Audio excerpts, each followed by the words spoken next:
The massive alien ship appeared on Earth's deep space radar stations on a quiet Tuesday morning.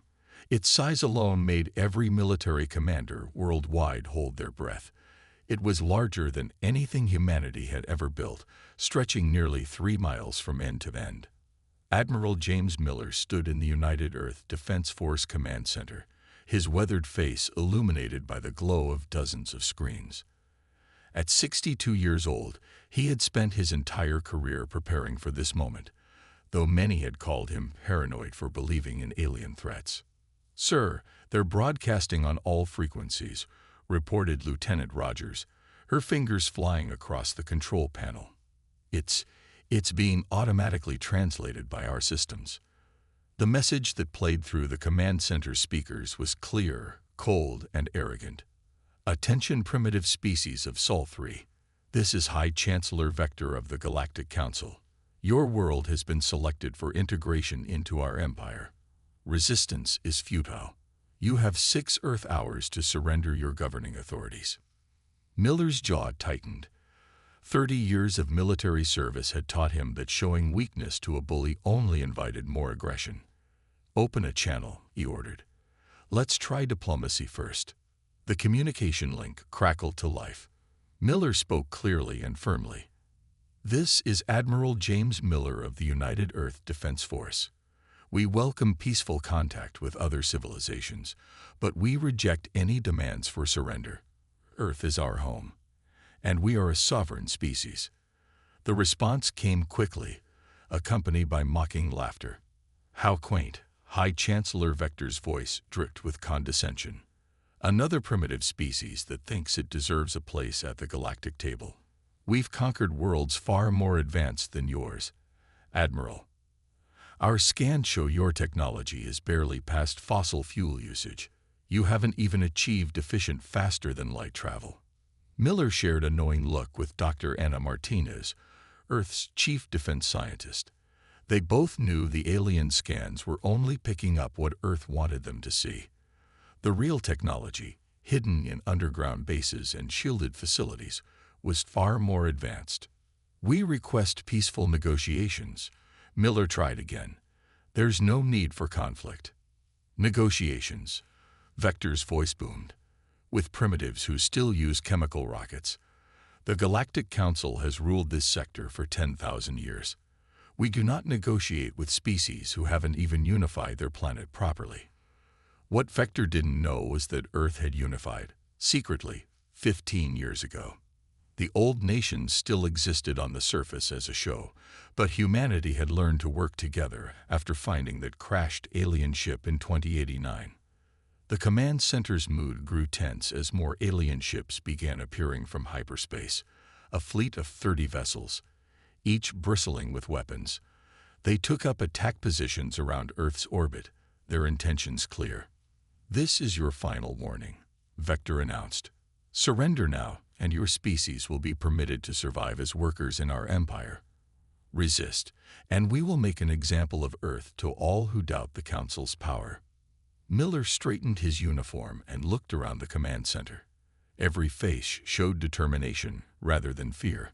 Humanity had prepared for this day, had built defenses the Council couldn't imagine. They might look primitive on the surface, but underneath. "High Chancellor," Miller replied, his voice steady. "You speak of the Council's power, but you know nothing of humanity's strength. We reject your demands. Earth is our home, and we will defend it." "Then you choose extinction," Vector declared. "The Council's judgment is final. We will begin our assault in 6 hours. Your primitive weapons will not even scratch our shields. Prepare for death, Admiral. The Council's will is absolute." As the communication cut off, Miller turned to his staff.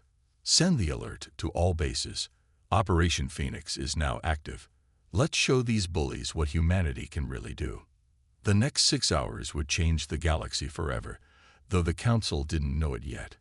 Humanity was far from primitive, and Earth's retaliation would stun not just Vector, but every species that had ever bowed to the Council's tyranny. The real war was about to begin. Deep beneath the Rocky Mountains, in a facility unknown to the alien observers above, Captain Emma Reed walked through rows of advanced fighter ships. Each vessel gleamed under the bright lights, their sleek designs far beyond the primitive technology the Galactic Council believed Earth possessed. Status report. She called out to her chief engineer, Mark Thompson, who was checking the last fighter's systems. "All ships are ready, Captain," Thompson replied, wiping grease from his hands. "The reverse-engineered gravity drives are performing even better than expected. Those Council ships won't know what hit them." Emma smiled, remembering the day 15 years ago, when she'd first seen the crashed alien ship that changed everything. She'd been a young lieutenant then, part of the first team to study the advanced technology. That discovery had united Earth like nothing before. The facility's alert system suddenly flashed red. "All personnel to battle stations." Admiral Miller's voice echoed through the speakers. "The Council fleet is making their move earlier than expected." Emma rushed to the command center, where massive screens showed the Council ships positioning themselves around Earth. To their sensors, the planet probably looked defenseless. They couldn't detect the energy shields hidden in Earth's atmosphere, or the weapons platforms disguised as satellites. "Project Phoenix is ready, sir," Emma reported through the secured channel to Admiral Miller. "All 50 underground bases are reporting full combat readiness." "Good," Miller replied, "because our friends up there are about to get a surprise." The first Council ship fired, sending a bright beam of energy toward New York City. The aliens watched, probably expecting devastation. Instead, the beam hit an invisible barrier and dissipated harmlessly. Through the communication channels, they heard High Chancellor Vector's shocked voice. "Impossible.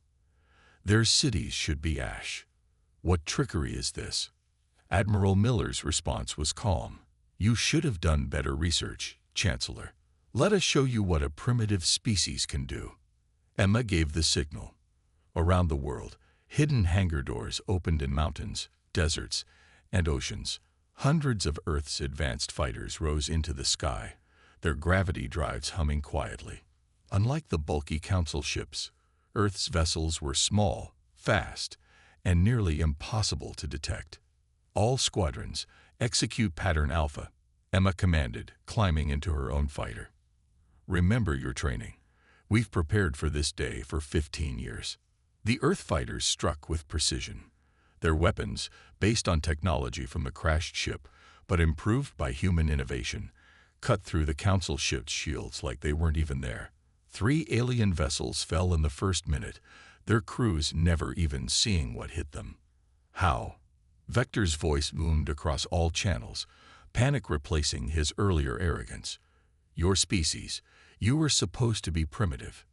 "A smart soldier never reveals all their weapons," Miller responded.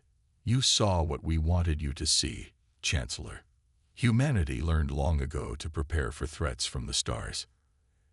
Emma led her squadron in another attack run. The Council ships were now firing blindly, their advanced targeting systems confused by Earth's stealth technology. More alien vessels fell as humanity's primitive fighters ran circles around them. In the secret base beneath the mountains, Dr. Anna Martinez watched the battle through advanced sensors. The crashed ship they'd found had been a gift, but humanity had done more than just copy its technology. They'd improved it, adapted it, made it their own. Every weapon, every shield, every system had been refined by human ingenuity. "Their fleet is retreating," Thompson announced excitedly. On the screens, the remaining Council ships were turning tail, their formations broken. But Emma knew this was just the beginning. "They'll be back," she said, guiding her fighter back to base. "And next time, they'll bring everything they have." Admiral Miller's voice came through clear and determined. "Let them come. Humanity has more surprises waiting." The Council thought they found an easy target. Instead, they just woke a sleeping giant. As Earth's defenders returned to their hidden bases, the message was clear. Humanity was far more than the Council had bargained for. The real war was about to begin, and Earth was ready. The Galactic Council's emergency meeting chamber buzzed with angry voices. High Chancellor Vector stood before the gathering of alien leaders, his pride wounded by the humiliating retreat from Earth. "We must strike back immediately," he shouted, pounding his fist on the podium. "They made us look weak. The other systems will rebel if we don't crush these humans now." Back on Earth, Admiral Miller watched the Council's broadcast through intercepted channels. The aliens didn't know that humanity had cracked their secure communications years ago, using data from the crashed ship. "They're gathering a massive fleet," Lieutenant Rogers reported, pointing to the sensor readings. "Over 300 ships this time. They're stripping defenses from their core worlds." Miller nodded grimly. "Good. They're angry and embarrassed. That means they'll make mistakes." In her fighter, Captain Emma Reed ran final checks on the new weapon systems. The engineers had worked around the clock, upgrading their fighters with data collected from the first battle. Each ship now carried improved shields and more powerful weapons.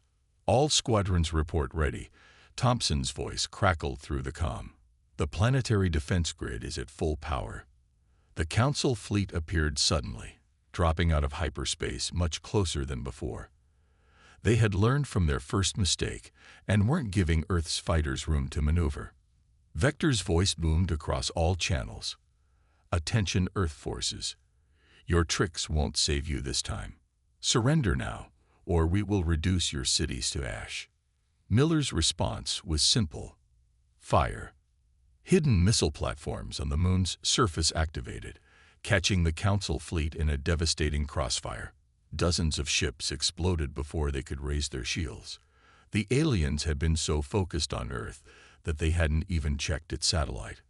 "All fighters, launch," Emma commanded. "Execute Operation Thunderstrike." Earth's fighters rose from their hidden bases, but this time they weren't alone. Massive battleships, kept hidden beneath the oceans, surfaced around the globe. Each one was larger than anything humanity had ever revealed before, built in secret over the past decade. "Impossible," Vector screamed as his sensors registered the new threats. "These ships, they're using our own technology. How dare you steal from the Council?" "We didn't steal anything," Miller replied calmly. "We learned. We adapted.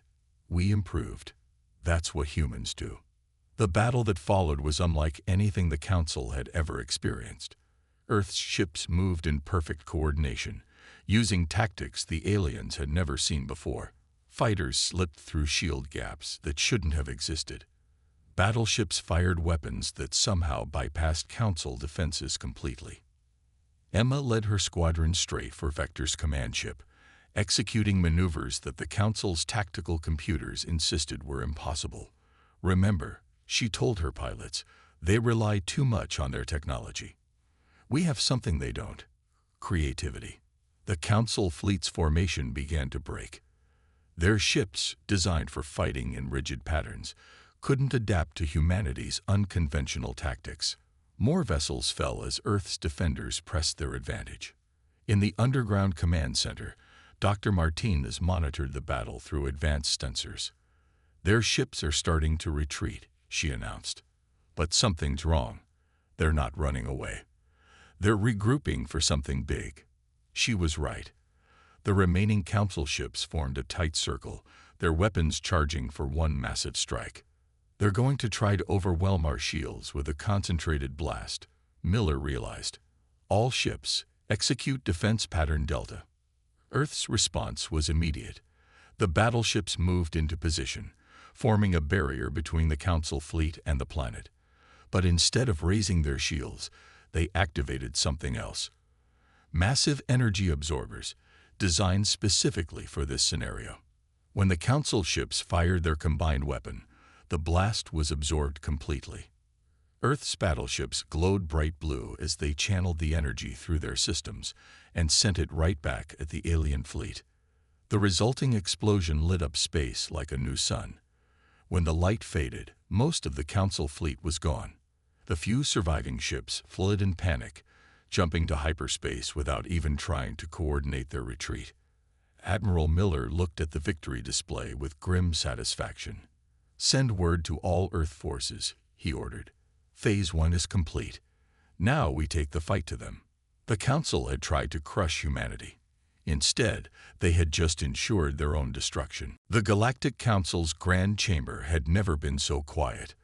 The massive room, usually filled with the confident voices of alien rulers, now held only whispers of fear.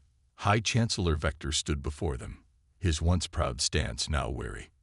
300 ships, he said quietly. We lost 300 ships to a species that shouldn't even have space travel. How is this possible? In the back of the chamber, Lord Apex stepped forward. He was one of the oldest council members, known for his hatred of younger species. We have grown soft, he growled. In the old days, we would have simply destroyed their planet immediately. Meanwhile, Earth's forces were not sitting idle.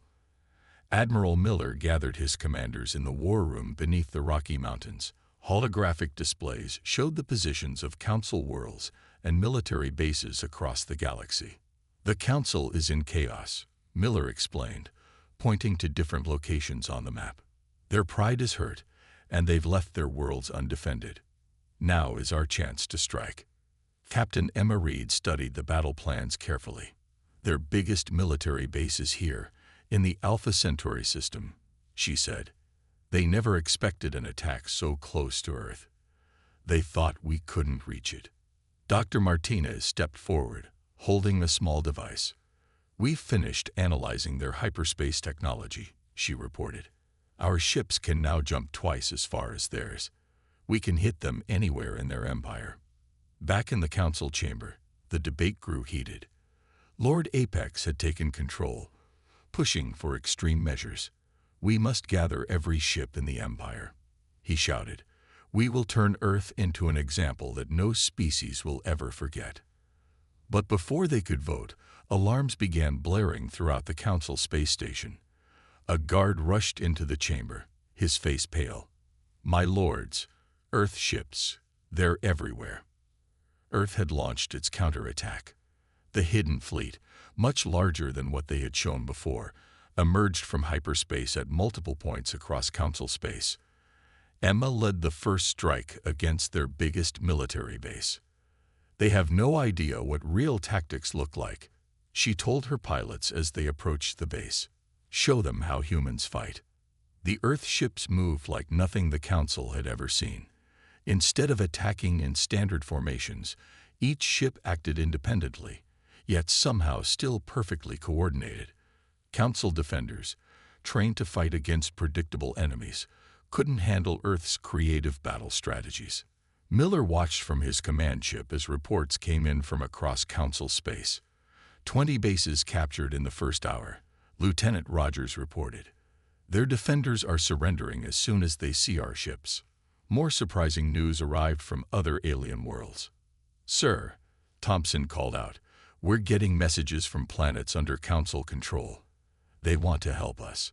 They're rising up against their Council overlords. The Council chamber had turned into chaos. Lord Apex screamed orders that nobody followed.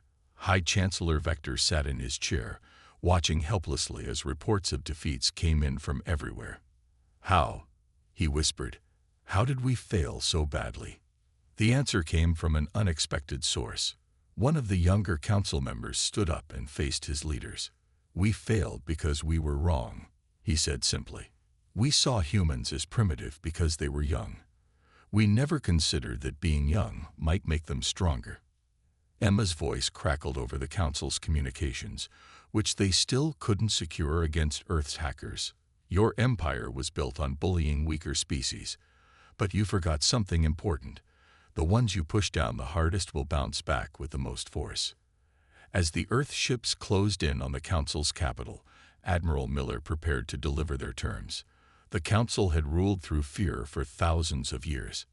Now they would learn about human justice. Send the message to all Council worlds, he ordered. The age of tyranny is over.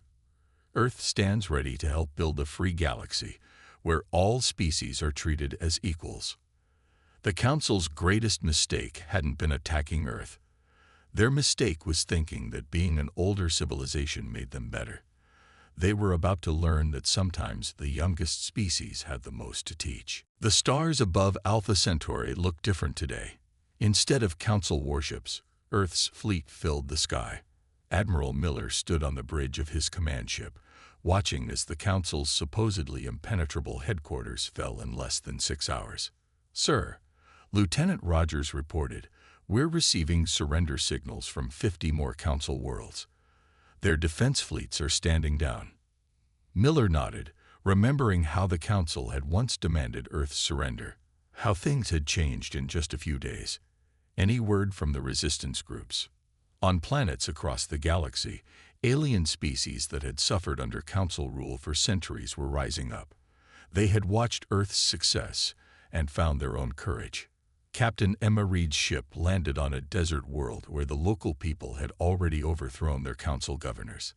The aliens there walked on 6 legs and had tough, scaly skin, but their smiles of freedom needed no translation. "We never dreamed of fighting back," their leader told Emma. "But you humans showed us it was possible. You showed us that the Council wasn't all-powerful." Back at the captured Council headquarters, Dr. Martinez made an incredible discovery.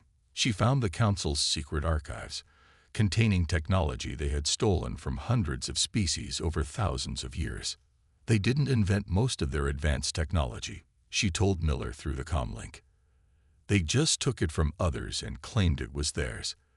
That's why they were so afraid of new species developing their own tech." Meanwhile, Lord Apex had fled to his private fortress on a distant moon. He gathered the last loyal Council ships, preparing for one final stand against Earth. "We ruled this galaxy before these humans crawled out of their caves," he shouted to his followers. "We will not bow to primitives." But Earth was ready for him. Thompson, now commanding his own ship, led the attack on Apex's fortress. The Council ships fought in their old, predictable ways, while Earth's forces used strategies that changed minute by minute. "That's the difference between us," Thompson said as he watched Apex's fleet fall apart. "We adapt. We learn. We change. The Council just repeats the same old patterns." Emma's squadron provided support for another uprising, this time on a water world where the native species had been forced to mine resources for the Council. As she watched them break their chains, she sent a message to all Earth forces. "This is why we fight. Not just for Earth, but for every species that deserves to be free." The message spread across the galaxy. More planets joined Earth's cause every hour. The Council's empire, built on fear and domination, couldn't stand against the wave of hope that humanity had unleashed.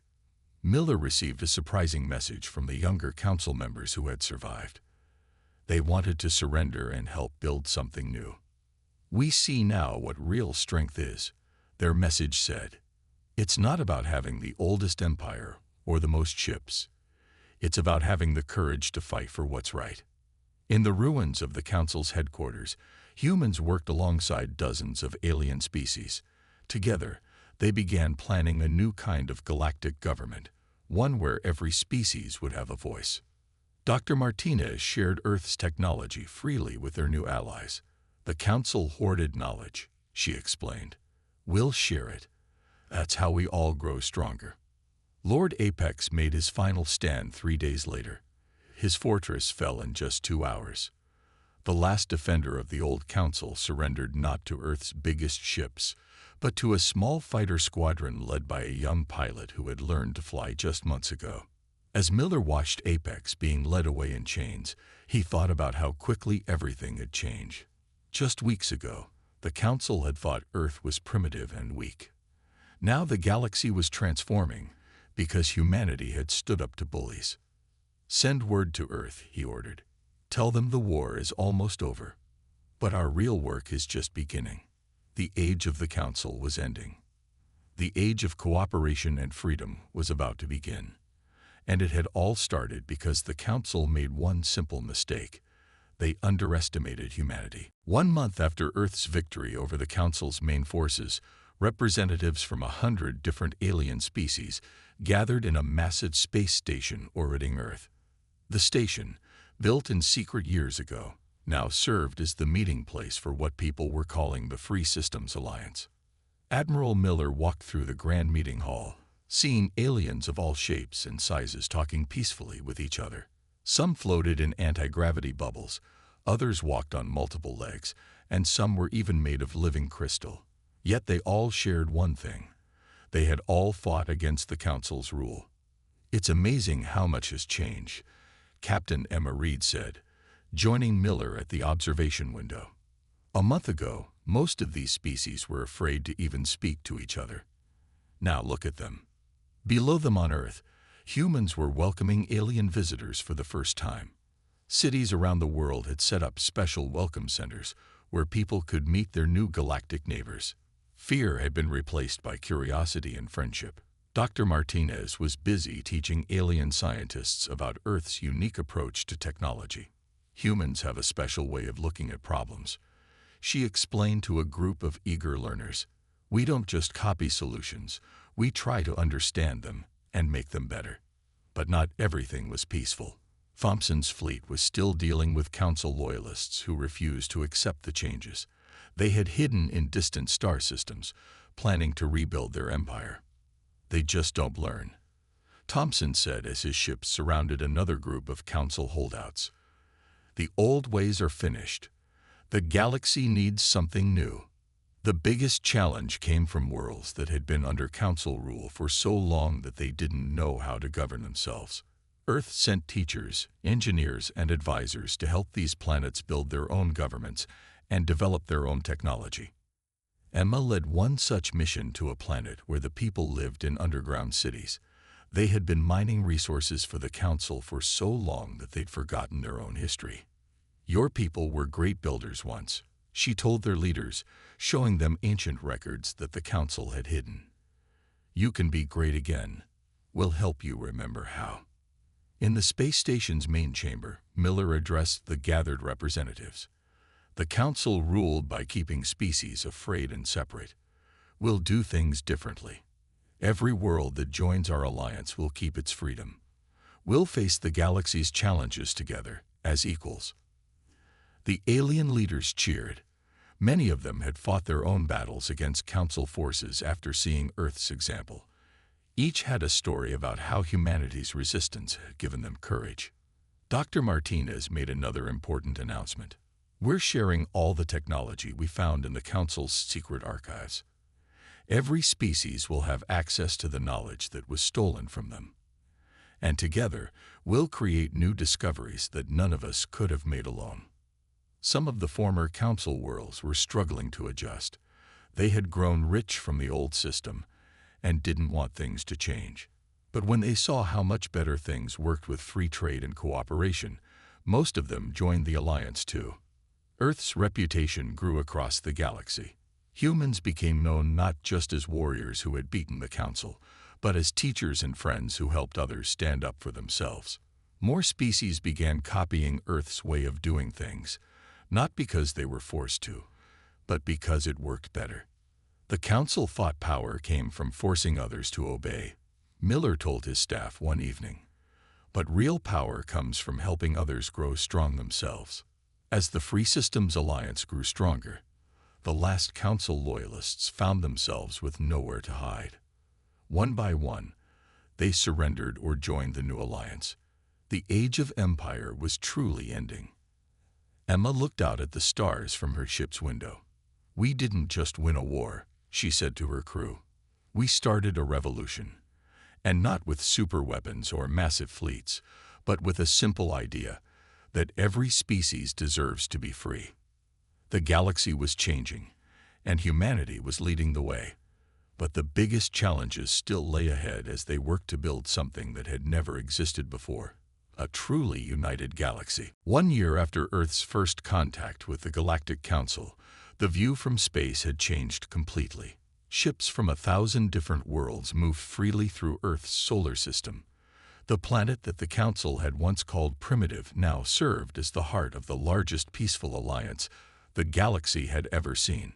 Admiral Miller stood in the newly built Galactic Assembly, a massive structure floating in Earth's orbit.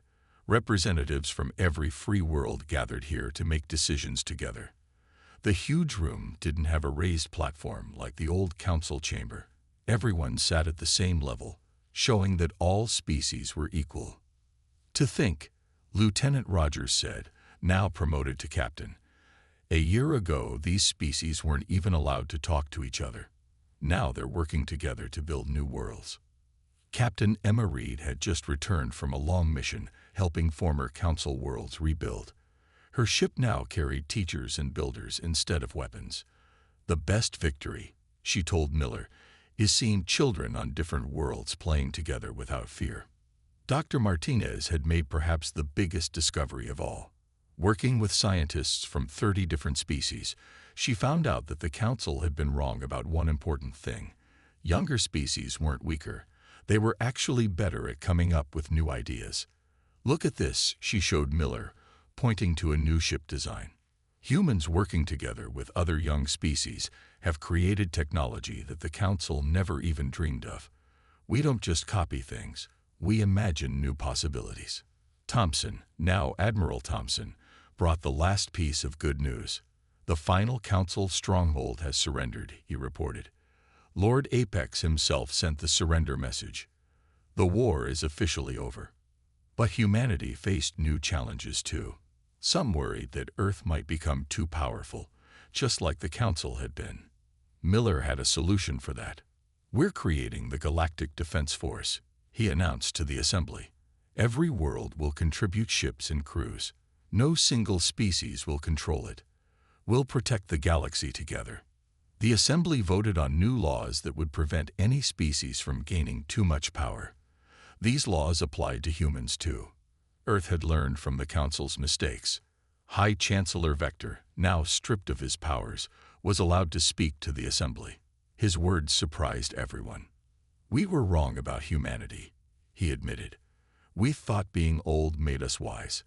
But your species showed us that true wisdom comes from being willing to learn and change." Earth's cities had changed too. Alien languages were taught in schools. Children learned about different cultures from across the galaxy. Humans and aliens worked together in labs, factories, and schools, each learning from the other. Emma led the first graduation ceremony of the new Galactic Academy, where young people from all species trained together. "Look around," she told the graduates. "The person sitting next to you might look different, might breathe different air, might see through different eyes. But they're your colleague, your friend, your fellow citizen of the galaxy." Dr. Martinez unveiled humanity's greatest gift to the galaxy, a new form of faster-than-light travel that made it possible to reach any world in days instead of weeks. But instead of keeping it secret like the Council would have, Earth shared it freely. "The Council's power came from hoarding knowledge," she explained. "Our strength comes from sharing it." Miller stood at the Assembly's podium one last time before retiring. The room was filled with beings of all shapes and sizes, all united in building something new.